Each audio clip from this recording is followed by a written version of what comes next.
कर्म फल हेतुर्भो माते संगो सविकर्मणि।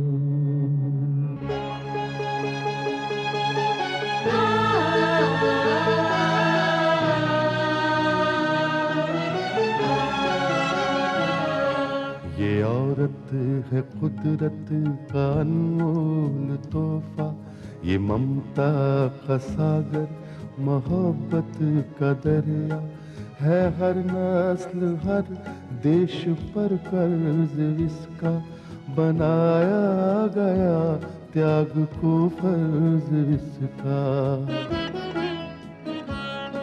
मगर इसकी दुनिया ने कीमत न जानी, मगर इसकी दुनिया ने कीमत न जानी। अजब दास्तां है, अजब है कहानी।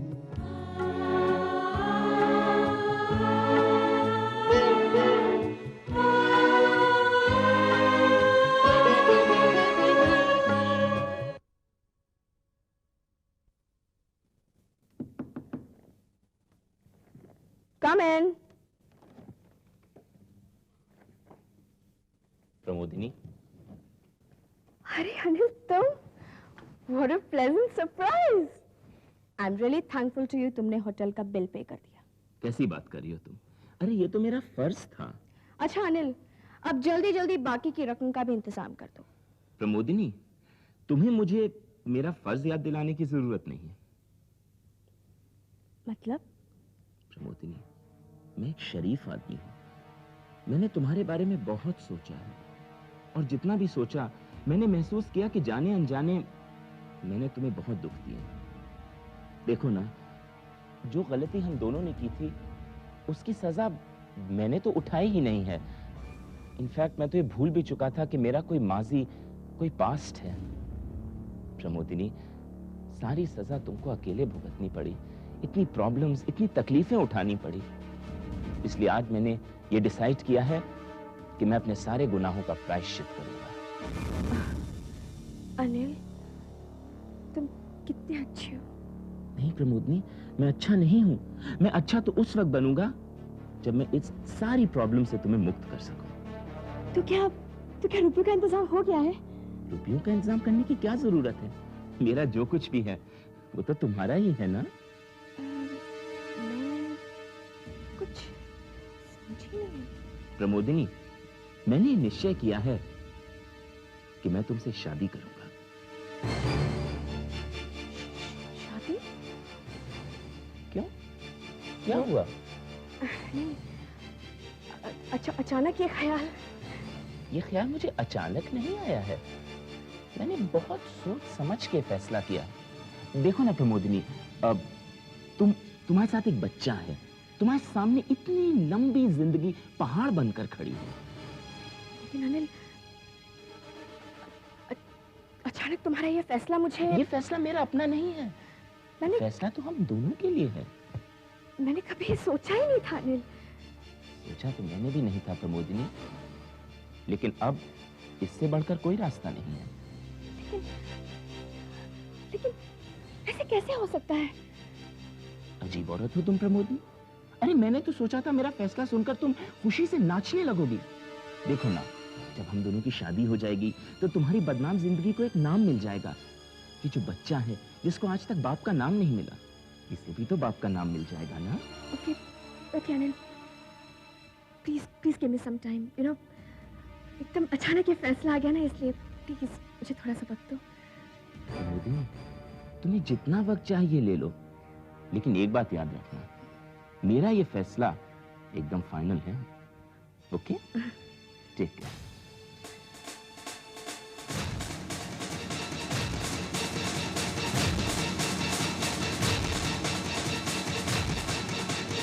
अब आगे क्या सोचा है रंजीत? माँ, बस तू समझ ले कि हमारी मंजिल बहुत नजदीक आ चुकी है। इतनी रात गए कौन हो सकता है? तू बैठ वहां।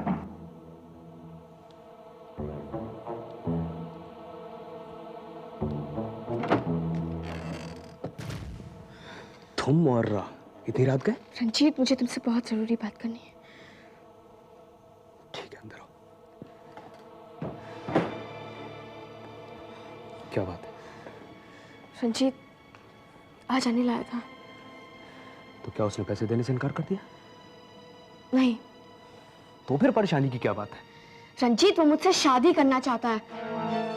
शादी करना चाहता है? हाँ, वो मुझसे शादी करना चाहता है। उसने ये भी कहा कि ये उसका आखिरी फैसला है।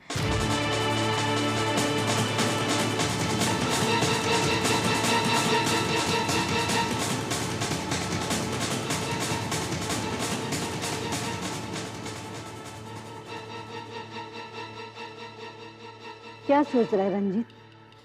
वो बहुत ही चालाक आदमी है। उसने कोई चाल चली है। मगर उसकी ये चाल उसके ऊपर खुद भी भारी पड़ सकती है माँ। लेकिन रंजीत, उसने भी तो कुछ सोचा ही होगा। नहीं माँ, वो ये सब सिर्फ इसलिए कर रहा है जिससे कि उसे पैसे ना देने पड़े। वो टाल मटोल कर रहा है। तो फिर तुम्हें बताना रंजीत, मैं क्या करूं? प्रमोदनी, तुम एक काम करो, तुमसे शादी के लिए हाँ कह दो। क्या? ये क्या कह रहे हो तुम? मैं बिल्कुल ठीक कह रहा हूँ प्रमोदनी। अगर उसने नहले की चाल चली है तो हमें तहले की चाल चलनी पड़ेगी। तुम उससे शादी के लिए हाँ कह दो। रंजीत, अगर मैंने उससे शादी के लिए हाँ कर दी तो जो कुछ भी हमने सोचा कुछ नहीं होगा। सब कुछ वैसा ही होगा प्रमोदनी, जैसा कि हमने सोचा हुआ है। मगर कैसे? तुम्हें उसके सामने एक शर्त रखनी होगी। शर्त? कैसी शर्त? यही कि वो सारी बातें मीना के सामने बताएगा। और अगर उसने सारी बातें मीना के सामने कर दी तो जो भी पैसा अनिल तुम्हें देने वाला है वो पैसा मैं तुम्हें दूंगा। रंजीत, तुम कैसे दोगे? प्रमोदनी, मीना जो कि मोदी साहब की बेटी है, वो दिल की मरीज है। ये सब जानने के बाद हो सकता है कि वो मर जाए, और अगर वो मर गई तो मोदी भी मर जाएगा। उससे हमें क्या मिलेगा? उससे हमें सब कुछ मिल जाएगा प्रमोदनी, क्योंकि मोदी की दूसरी बीवी बिंदु, जो कि मेरी मां की बहुत अच्छी सहेली है, मोदी के मरने के बाद उसकी सारी जायदाद बिंदु के हाथों में आ जाएगी। और अगर एक बार बिंदु के हाथों में सारी जायदाद आ गई तो तुम जो भी चाहोगी वो हम तुम्हें देंगे। अनिल की चाल का सिर्फ यही एक जवाब है। प्रमोदनी, रंजीत ठीक कह रहा है। तुम इसका फैसला फौरन मान लो। तुम्हारे हाँ कहने से सच्चाई खुद ब खुद सामने आ जाएगी। आप लोग ठीक कह रहे हैं। प्रमोदनी, हमें ईंट का जवाब पत्थर से देना होगा। कम इन।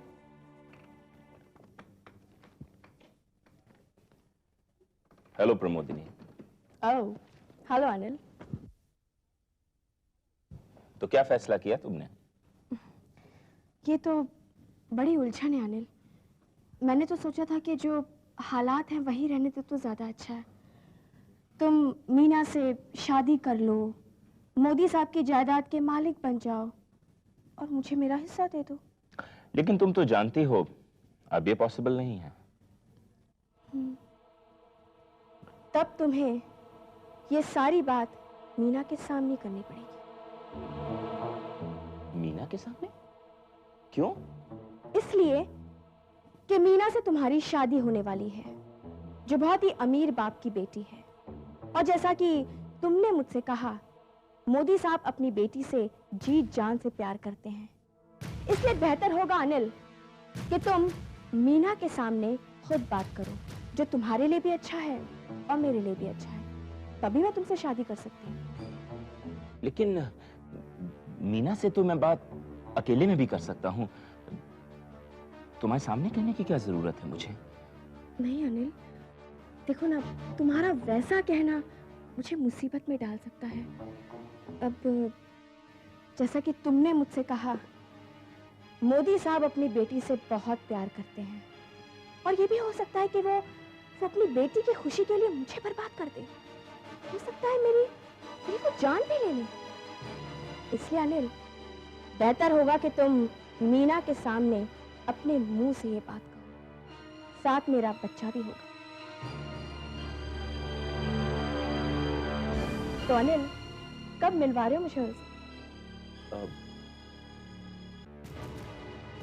मुझे थोड़ा वक्त चाहिए। ठीक है, मुझे भी कोई खास जल्दी नहीं है। Take your own time. Okay.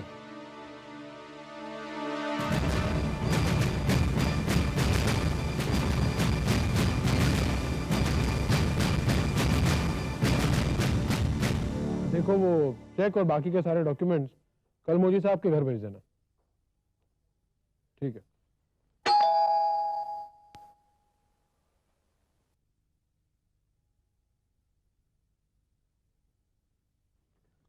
Doctor Anil, please come इन। क्या बात है मेरे दोस्त, आज तुम फिर परेशान लग रहे हो? राजेश, ये परेशानी तो और भी ज्यादा बढ़ गई है। मतलब? यार, मैंने प्रमोदनी के सामने शादी का प्रपोजल रखा था, लेकिन यार वो तो शादी करने को तैयार हो गई। अरे वाह, ये तो बड़ी खुशी की खबर है। इसका मतलब चीटी जहां पहुंची थी वहां पहुंच गई। राजेश, तुम इसका रिजल्ट समझ रहे हो क्या होगा? समझ रहा हूं। तुम्हारी प्रमोदनी के साथ शादी हो जाएगी और तुम्हें प्रमोदनी के साथ साथ एक नन्ना मुन्ना प्यारा प्यारा बच्चा भी मिल जाएगा। राजेश, ये मजाक का वक्त नहीं है। अरे मैं मजाक क्या कर रहा हूँ यार, तुम तो ऐसे घबरा रहे हो जैसे कि शादी के पहले कोई लड़कियां घबराती हैं। राजेश, बात दरअसल ये है कि उसने एक शर्त भी रख दी है। शर्त? कैसी शर्त? उसने कहा है कि शादी से पहले मुझे सबके सामने मीना को ये बात बतानी पड़ेगी। ओह, इसमें हर्जी क्या है? देखो अनु, एक ना एक दिन ये बात मीना के सामने तो आनी है, तो अगर अब आ जाए तो what's the problem? Rajesh, why don't you understand? तुम तो जानती हो कि मीना दिल की पेशेंट है। अगर मैंने उससे ये सब कह दिया तो उसके दिल पर क्या गुजरेगी राजेश? आई एम श्योर वो इस सदमे को बर्दाश्त नहीं कर पाएगी, और अगर उसको कुछ हो गया तो। डॉक्टर अनिल, हर इंसान की जिंदगी में एक घड़ी आती है, इम्तिहान की घड़ी, और इस घड़ी से सबको गुजरना ही पड़ता है।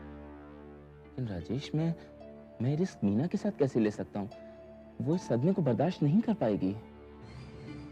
तुम्हारे सामने इसके अलावा और कोई चारा भी तो नहीं।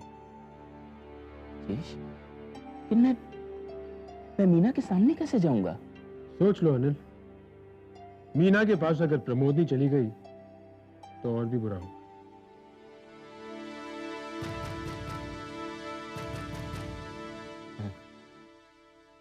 ठीक है, मैं चलता हूँ। Take care of yourself.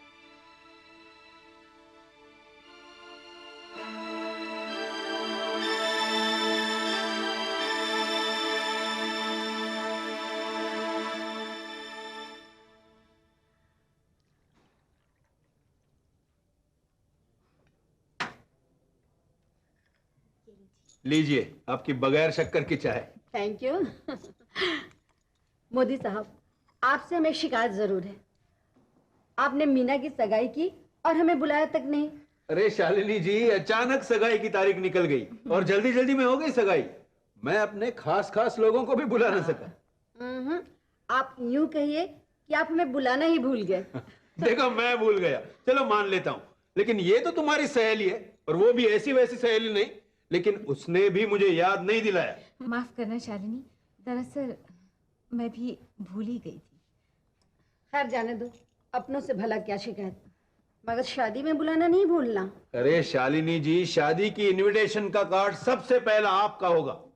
Modi साहब, आप हमारा मजाक तो नहीं बना रहे हैं? इसमें मजाक की क्या बात है? क्यों बिंदु? तो बताइए, कब कर रहे हैं शादी? बस अब सगाई हो गई है तो शादी में देर किस बात की? क्यों मीना बेटी?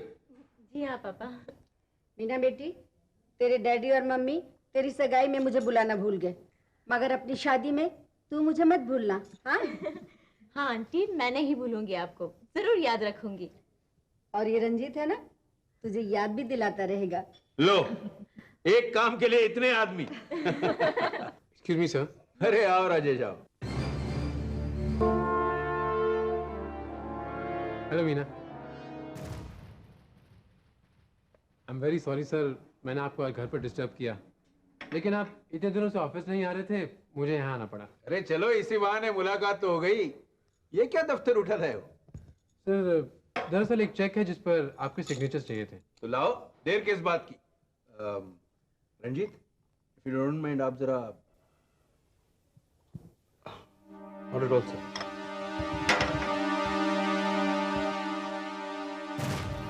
हेलो रंजीत। चलो सर। आओ राजेश आओ, बैठो।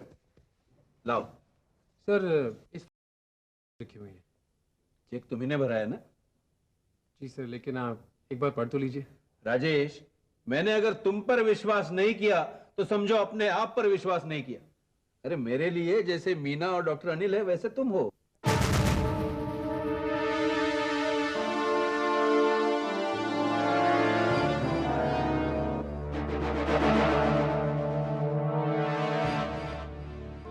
अरे अनिल आओ आओ। ये लोग कौन है? प्रमोदिनी है मोदी साहब। हाँ मगर ये है कौन? ये मेरी होने वाली बीवी है।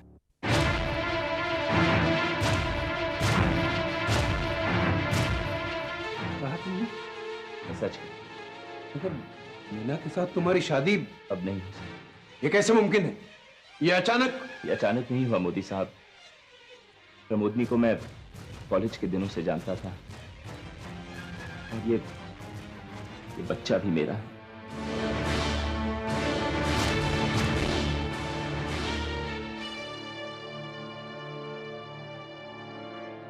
अच्छा तुम्हारा है? जी मोदी साहब, ये हम दोनों का बच्चा है। अगर ऐसी बात थी तो तुमने मुझे बताया क्यों नहीं? क्यों छुपा रखी है मुझसे ये बात? हाँ? क्यों किए मुझसे शादी के वादे? क्यों मुझसे प्यार का नाटक किया अनिल? क्यों? मीना, उस वक्त प्रमोदनी मेरी जिंदगी में नहीं आई थी। मैं उसे भूल चुका था। अब अचानक इसकी याद कैसे आई तुम्हें? इसकी याद नहीं आई, ये खुद ही अचानक मेरी जिंदगी में आ गई। उस दिन जिस दिन हम दोनों की सगाई हो रही थी। अनिल, अगर ऐसी बात थी तो तुमने मुझे बताया क्यों नहीं? क्यों छुपा कर रखी थी मुझसे ये बात? हाँ? और अब बता रहे हो जबकि बात इतनी आगे निकल गई है। अब कहने आए हो कि तुम मुझसे शादी नहीं कर सकते। बताओ अनिल, क्यों किया मेरे साथ धोखा? बताओ। मीना, मैं तुम्हारा गुनहगार हूं।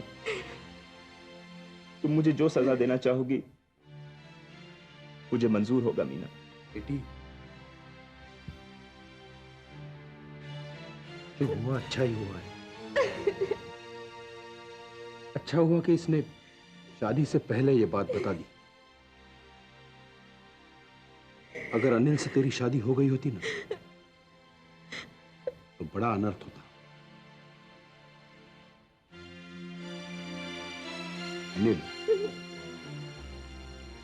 इससे मैंने एक बात सीखी है, किसी पर इतना विश्वास नहीं करना चाहिए। तुमने मेरे विश्वास का खून किया है, मेरी बेटी के विश्वास का खून किया है। निकल जाओ यहां से। ठहरो।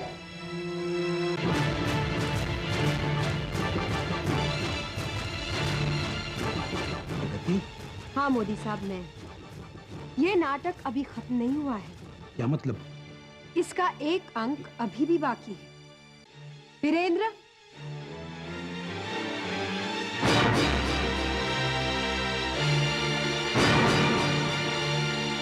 ये कौन है? अपना परिचय मैं खुद दूंगा। मैं इस नीच औरत का पति हूं।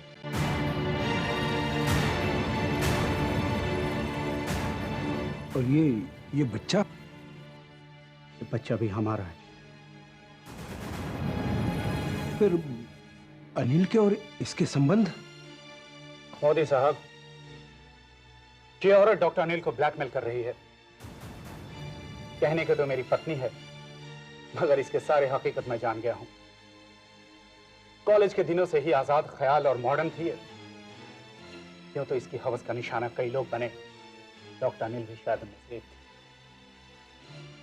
उसके बाद इसकी नजर मुझ पे पड़ी, या यूं कहिए कि मेरी दौलत पे। इससे मेरी शादी हो गई। फिर हमारे बीच के बच्चा आया। बड़ी खुशहाल जिंदगी थी हमारी। उन्हीं दिनों मेरे कारोबार में गिरावट आई और मेरे हाथों से दौलत निकल गई। तब इसमें भी बदलाव आ गया। एक दिन अखबार में इसने डॉक्टर अनिल की तस्वीर को देखा। इसकी हवस फिर जाग उठी। उन्हीं दिनों एक पार्टी के दरमियान हमारी मुलाकात रंजीत से हुई। रंजीत ने इसे डॉक्टर अनिल के बारे में काफी कुछ बता दिया और साथ साथ ये भी बता दिया कि डॉक्टर अनिल की शादी एक करोड़पति की बेटी से होने वाली है। इसका लोभ और बढ़ा। तब इसने रंजीत के साथ मिलकर डॉक्टर अनिल को ब्लैकमेल करने का प्लान बनाया। एक दिन अचानक घर से गायब हो गई। तब मुझे राजेश और प्रगति मिले। तब मैं सारी हकीकत जान गया। डॉक्टर अनिल, यहां मैं एक बात स्पष्ट कर दूं कि यह बच्चा आपका नहीं है। यह बच्चा हमारी शादी के सिर्फ 1 साल बाद पैदा हुआ था। मोदी साहब, डॉक्टर अनिल, आप लोग इसे सजा नहीं देंगे। आप लोगों तो इसने सिर्फ ब्लैकमेल किया है। इसने एक पवित्र रिश्ते का अपमान किया है। मैं सजा दूंगा इसे। इसने तोड़ा है मेरे विश्वास को। इसने धोखा दिया मुझे।